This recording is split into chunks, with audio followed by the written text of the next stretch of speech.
Put the test card up. What happened in the news this week? The SNP Green Deal could be confirmed on Friday. How do people feel about that?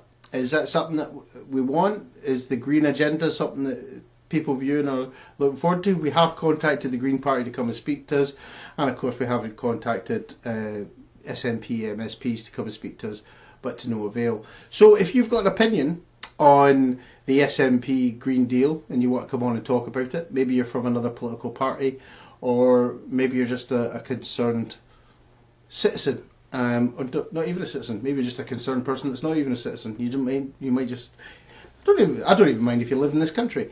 The other thing we might want to keep aware of as well is 2021 is the big year. 2021 is the year where the council elections take part.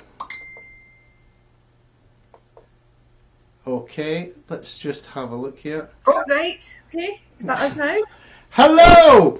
Hello there. Sorry about that. I don't know what happened. I was sitting waiting patiently, but obviously maybe I had to log out and log back on again. I don't know. So apologies. Okay, so just to let viewers know, this is Heather Calvo. Hello, Heather. Do you want to give us a little introduction about what it is you do with Neighbourhood Networks and what Neighbourhood Networks is? Okay, well, thanks very much. My name's Heather Calvo, and I'm the current CEO of Neighbourhood Networks. And Neighbourhood Networks is an organisation that sets up peer support networks across communities in the central belt of Scotland. And a peer support network is a group of vulnerable people who live within a sort of reasonably short distance of one another in a community. And we recruit a local worker called a community living worker who must live in the same area as the network and offers very flexible support to that group of individuals to help them come together, share their skills and gifts with one another, and be active in their communities. It's a really unique service, a unique model, and it works incredibly well because it's built on the strength and the capacities of the group. And it just requires a little bit of facilitation from the worker to make those things happen, those connections happen between people. And the ethos is that people need support when they need it, but not all the time. So it's about being flexible and responsive, but not being there all the time to get in the way of people developing their independence. So that's what Neighbourhood Networks is in a nutshell. We have 28 networks across the central belt of Scotland, and we span from North Ayrshire right through to East Lothian and lots of places in between. And we've got a very special anniversary this year. We're 20 years old, and we've got lots of events and things that were coming up to celebrate that. And interestingly, our first ever network area was North Lanarkshire. In fact, Bells Hill was our first ever network member, came from Bells Hill, and we've grown to 11 networks across the local authorities since 20 years ago. So Northland was one of our first customers. So how does someone become part of Neighbourhood Networks? Okay. Well, we've got kind of various routes. People can refer themselves. They can kind of find out through word of mouth, or maybe they know somebody who's in a network. They can refer themselves, or perhaps a family member or carer can do the same. We sometimes get referrals from social workers or job coaches or GPs. You know, it just if somebody becomes known that they think this person could really benefit from being part of a network, then we can get referrals kind of various ways. And then what we do is we meet with the person and we sit down with them, have a conversation and work out what it is they would like to achieve by being in a network. Because if there's nothing they want to work towards, then they don't need us. But if there's things that they would like to kind of maybe improve in their lives, or become better connected, or develop a particular life skill, then we will work with them to achieve aims through membership. So that's how it works. So have you got fairly close links with other organisations within? Oh yeah, lots and lots. We're all about neighbourhood networks. Networks is all about connecting. So our community workers are just really great kind of grounded grassroots people who know their communities and make links and kind of learn about their sort of skills and the assets that we have often around us that just need a wee bit of assistance sometimes to tap into or grow and foster. So our community web workers are lots and lots of local knowledge and help our members become connected, become engaged, become involved, and make an active contribution.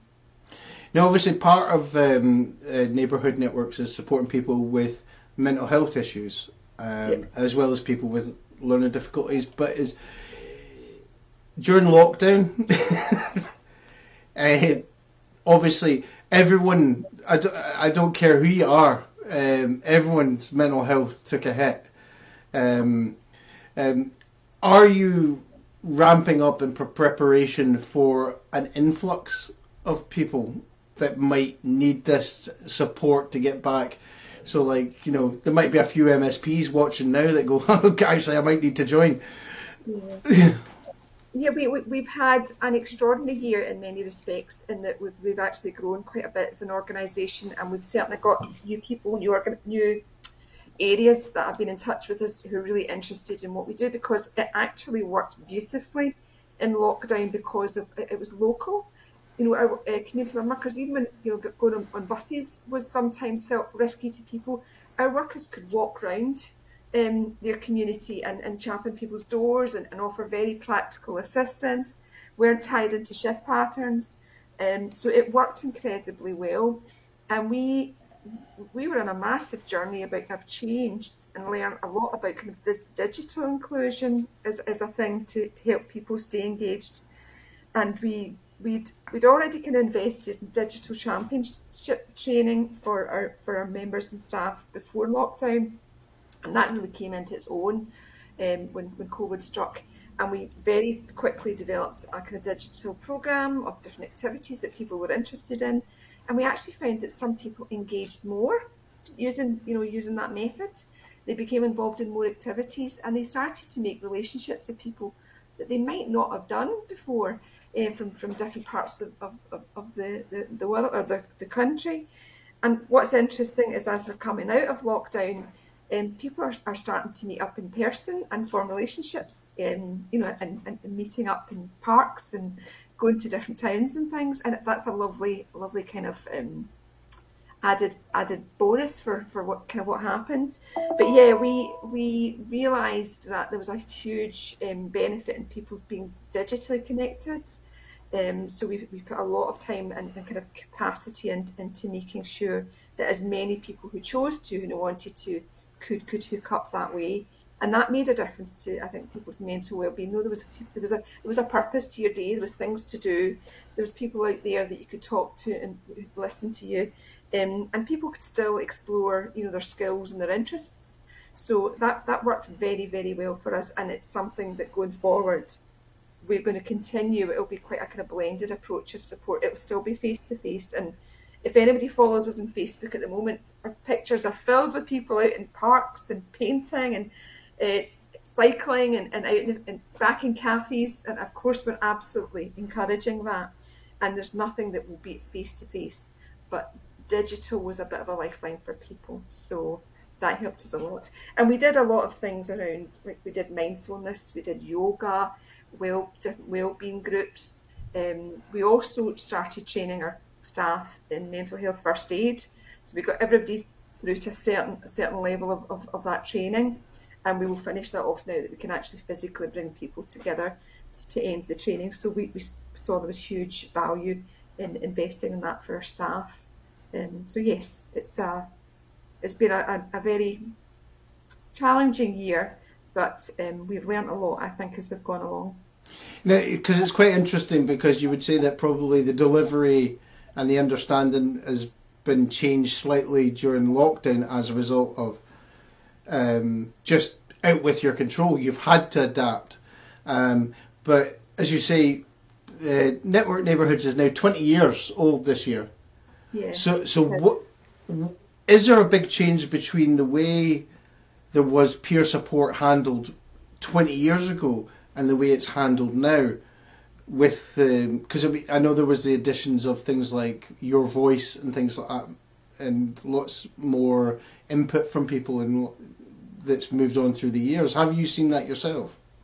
I suppose I've seen the nature of peer support change to some extent. I mean, and particularly the last year and a half. I mean, there's lots of ways that people can support one another, and a very kind of common thing is getting about in your community and travelling places. And sometimes when people join networks, they don't know many people. They maybe haven't been out of their town. Their lives are quite small geographically, and that's sometimes just because of a fear or lack of confidence or lack of experience in travelling. So independent travel is an amazing way that people can support one another, and it's much less daunting to know you've got people that will travel in the same bus as you coming back from an event tonight, and then make sure you get home to your door, or phone you to say that are you okay. So independent travel is a way that there's always been a huge amount of peer support going on, and there's always been lots and lots of emotional support goes on between members, and people just looking out for you, knowing that you're just seeing that you're okay, or I saw such and such up the street and he wasn't looking too well. It's so important to have people looking out for you, and offering peer support as a kind of hand to folk who might be in a bit of a kind of difficult situation. But I think over the last year, what we've seen is a lot of digital support. So we've got our digital champions, and there's been an awful lot of peer support going on to help people learn how to use WhatsApp, for example. That wasn't around 20 years ago. We didn't have that technology. And so there's been a tremendous amount of peer support around digital inclusion, which has been brilliant. And the digital champions should be very proud of the work they've done, and the contribution they've made. So that's certainly something very new to us that we absolutely want to see continue. Well, I think as well as there's this thing of before lockdown, people knew about FaceTime, people knew about Skype, and people knew about Zoom. Now Skype's gone and dusted, but now people have actually used these apps and have an understanding of them. Now they've used Facebook to use video messaging. They've actually gotten use out of the stuff that they always went, well, I don't need that. I don't need that. But the companies have actually went, we have to ramp up how we deliver this, and they have to make it more user friendly and have to make it more secure. Because obviously at the start there was that whole thing of, is this encrypted, is that encrypted, because obviously businesses were using it. But again, when you saw grandparents talking to grandkids using Zoom and Skype and things like that, all right, they were usually showing their ceiling or the top of their head, but they were getting there. At least they could talk to people, and that was a great thing that as a society we've moved forward. We've been forced into a digital thing, but you've got to try now, I think, as well, as we come out of lockdown, not as I've seen in so many shops now when you go in, where people think, it's level 0, I'll just touch you on the shoulder and things like that. You've got to scale it back, but there's that thing of it's a gradual. I think there was fairly early on during COVID, there was a comedian, John Oliver, who said, you shouldn't be terrified, but you should show a level of caution that is, I'm not going to go out and just lick a door handle. There's a place in between where you can stay calm, but still be a little bit like, because I never liked people standing too close to me in a shop anyway, so I'm still a bit like, please no. So I take it that's something that you guys are doing as well. You're taking a gradual approach to bringing people back in the economy. We are. I mean, we've a lot of our work, I think, has been helping people decipher the guidelines, and which changed constantly. So we spent quite a lot of time kind of getting information out to people and helping ourselves understand it as well as staff. Like what is safe for us to do here? So we spent a lot of time, and I think there's a lot of psychological support to people now to get them outside and get them over the door safely. And one of my colleagues wrote a blog about green spaces recently, and we always knew parks and places were there. I don't know how well used they were sometimes, but by God, have people appreciated those spaces now? And we do a lot of stuff outside in the fresh air, and it's so good for people's well-being and mental health. So that's helped, I think, and it feels safer, I think, to sometimes be outside in a park. So lots of fresh air, and you can have more distance between people. So I think people sometimes are more comfortable with that than perhaps kind of going back to busy shopping centres or cafes and restaurants and pubs and things. But a lot of that is actually just it's psychological support to people in baby steps sometimes, just to get them over the doorstep, literally. So interesting times. But 20 years, you've been going Yep. 20 years, and you've grown year on year, and you're getting massive now. Yeah. What's the plans? Is it going to be a 40-foot wide cake, or No, wait. Well, what? we have got a very ambitious plan of events. So we've got 20 activities for 20 years. So, and we kicked it off. I think everybody got some seeds to grow in their gardens, because we did a bit of an exercise last year and got people to grow sunflowers, and it brought quite a lot of joy. And we had those beautiful photographs back. So we decided to do that again and encourage everybody. Even if you live in a flat, get a pot by your window and grow some seeds, grow something. So we did that. We had people painting stones, like and put into community gardens to hiding around for people to find. We've got a film club at the moment who are helping people to learn skills about how to make digital films. And we're going to have a screening of that at some point in the year. One thing that we're having, we're really excited about, is we're going to have a virtual online conference, probably springtime next year. And our title is Networks as Agents of Change, and Together Anything is Possible. And that's to celebrate the power of networking, whether it be a physical network with members or the networking we do as an organisation. It's the amazing things that happen when you bring people together, and a kind of catalyst for change. So we're going to have a virtual conference to celebrate that. So for anybody who's interested, keep an eye on our social media for news about that, and get yourself along. We're hoping to have a very big sort of spring fete, end of April, the last weekend in April, if the sun allows us and COVID allows us, where we're going to bring everybody together to celebrate just the amazing things that happen across our networks in the 20 years. And there's so many things planned for that event, so keep your fingers crossed. But loads and loads of different types of activities, some small, some bigger scale, but it will culminate hopefully in a large event next April. Fingers crossed. Where everybody who's interested can come together in an outdoor space. But because we love people, bringing people together, and I think that's been sadly missed this last year and a half, is the kind of bigger gatherings. Even though we've been able to do some things online, it's not quite the same as having everybody there in the same space. So we're really looking forward to that.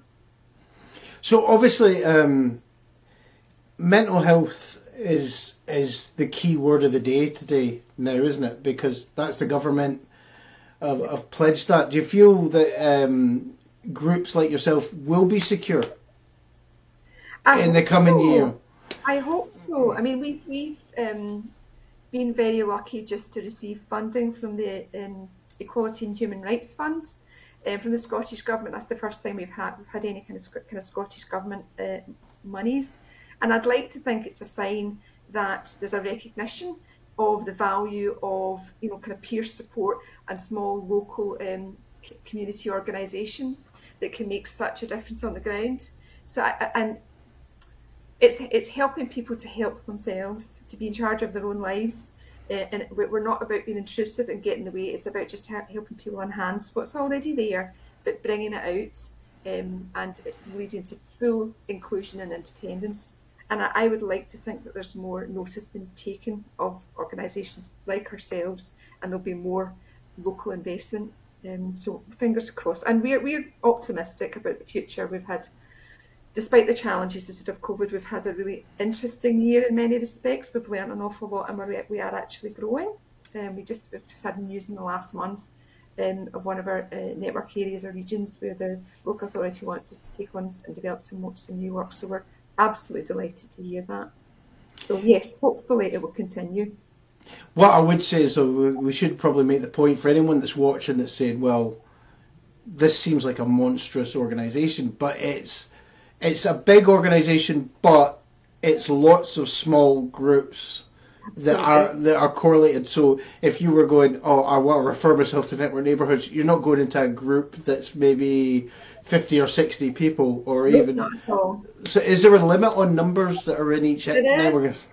There is, in that we recognise that actually we've learned lived experience that too big doesn't work. People become lost in groups and become, they have less of a voice. So there is a very deliberate model to keep networks to about 9 to 12 people, and that's really the kind of maximum from the point of view of the capacity of the community living worker, but as much for the relationships and the cohesion between the group. It's small is beautiful, and you're absolutely right. We are becoming a bigger organisation, but our staff team is is not even 40 for supporting in excess of 280 people. So we actually are a small scale in terms of our staffing, but we actually, because of what we do in the model, we reach out to many more. So fantastic. Is there anything else you'd like to highlight that Neighbourhood Networks do? Just about the value of peer support and the difference it makes. And I think, human beings like to connect, they like to make a contribution, and they like to feel valued. So if you get the chance to do something that helps somebody else out, you get positive feedback from that for yourself. You feel good, you feel confident, you feel like you've made a difference and that you're valued. And that's what we believe in. We believe that together anything is possible. You bring people together in a spirit of sharing, and amazing things happen.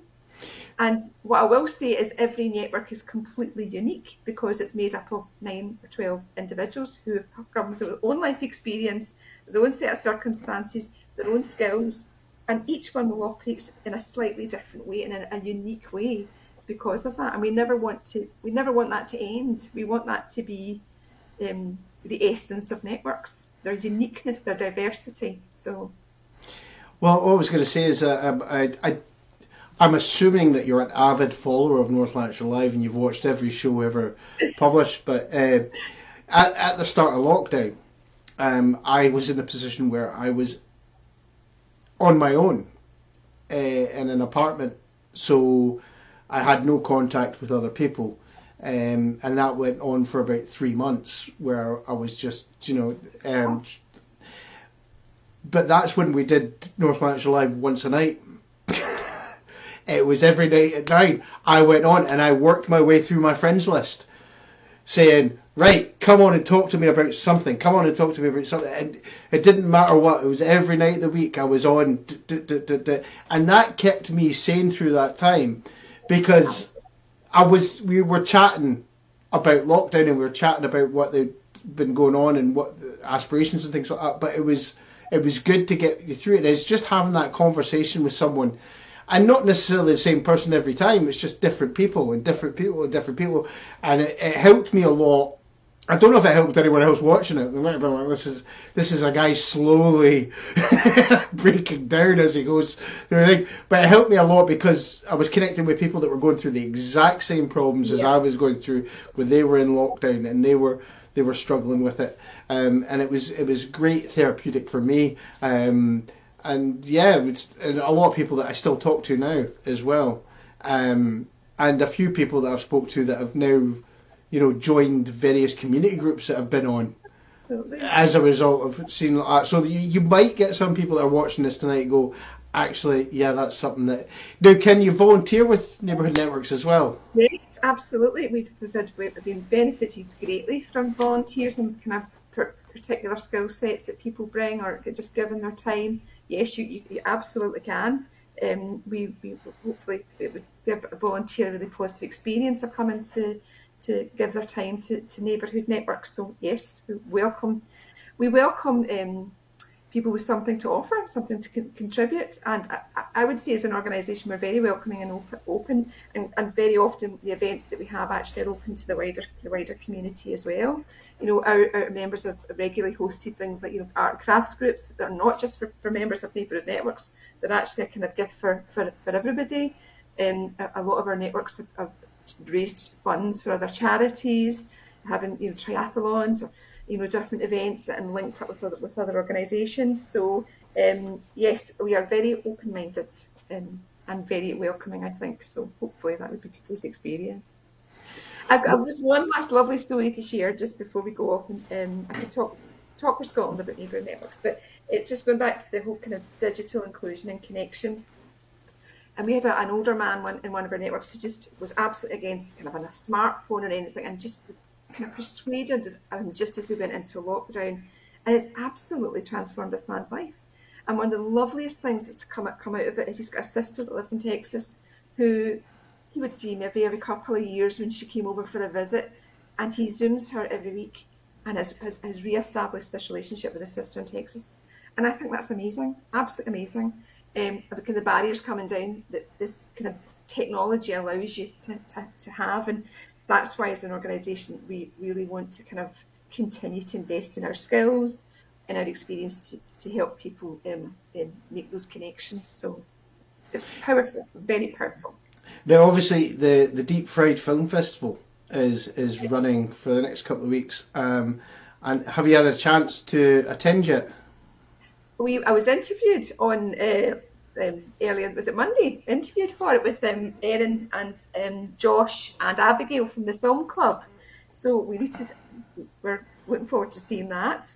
And yes, I've popped on to see a couple of things, some of your snippets. So. And the horror is on Saturday night at midnight. Yeah. So yeah, we'll get the horror films on. It's quite across our social media as well. So hopefully you'll get some members come along. We've definitely got horror fans out there. Well, it's been quite interesting. Obviously, we've been doing it through Facebook Live, where it's been 99 pence to join and things, but you've also been opening it up on Zoom to your networks, and I've been fortunate enough to see some of the feedback of the faces of people watching it when they're watching it and quite enjoying it, and you can see people that are really following it, and you can also see when people are going, yeah, this is not really my sort of thing, but that's fine. But it's a great way, because we've lost audiences. We used to do the film festival and it would be in a hall, and you had that instantaneous people coming out, or you could hear our audience going ooh, or laughing along with the thing. So there's a little bit of loss there. But it's also great to see people that would never have watched any of these films before in their life. Somebody said, "Oh, you're going to watch a film from Moldova." They would have went, "Oh, I'm not going to watch a film from." But it went down a great store the other night. It was one of the favourites of the night because it was absolutely hilarious. So we'll see how it goes for the rest of the festival. But so far it's been quite a success, and hopefully. There's been a few hitches. We've had a few technical hitches where Facebook has been refunding people.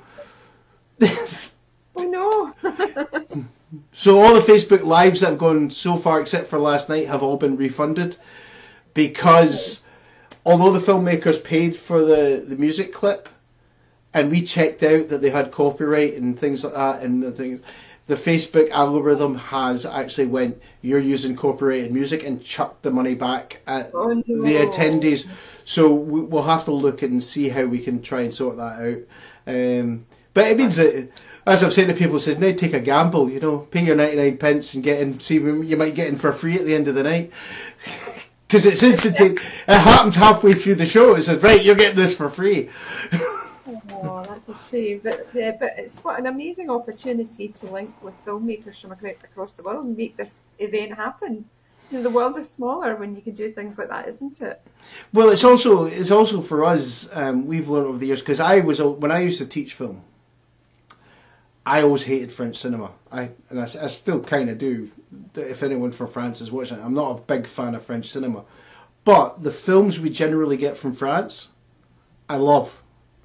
Because it's French independent cinema, so it's a different style. It's a style that's not accepted in France, and I'm going, I really like this. This is brilliant, but it just doesn't play well in France. Or I think we had some German comedies that we thought were hilarious, but when we spoke to the filmmakers, they're saying, I can't even get it screened in Germany. Really? Because there's that classic stereotype of Germans not having a sense of humour. We're like going, okay, we find this hilarious, but in Germany they go, no, that's not funny. But it's interesting, and you get to meet all these people as well. Because in the past, we've had people from LA travelling all the way to Coatbridge to watch a film. and that's watch us beautiful. and stay for a week. Unfortunately, the first year we did it, we scheduled it during July, and the woman that came all the way from LA thought that the march that was going through Coatbridge was part of the festival. We had to explain, no, that's not what that's for. That's for something else, completely different. But it's been lovely to speak to you. Hopefully you're. We'll have to get some footage of your 20th celebration, and we'll get you on then. Oh, that's brilliant! We'd love to come back, and so thank you for putting it at my ease. I've actually been the other side of the camera where I've been interviewing staff over the last kind of year or so, and it's quite different to being the other side. So thank you for making me feel comfortable. Well, I think when you do it for 150 days straight, I think you get a little bit. That's right. So we'll speak to you soon. Okay, thank you very much. Good night. So that was Heather Calvo from Neighbourhood Networks. That was fantastic. Now, next week we have Diamonds in the Community coming on. They were on during lockdown, so we'll get an update on what they've been doing since the lockdown's been easing and what's been going on. If you are a community group, or if you are an elected official, or if you intend to stand for election in 2021 at the council elections, why not get in touch? Get us on, give us your worldview. Maybe you've got a completely radical worldview that you want to get out there. Maybe you're a flat earther. I don't know. But anyone is welcome to come on and talk on North Lanarkshire Live. Talk about anything. I'll gladly chat to anyone. And until next week, I will just say good night.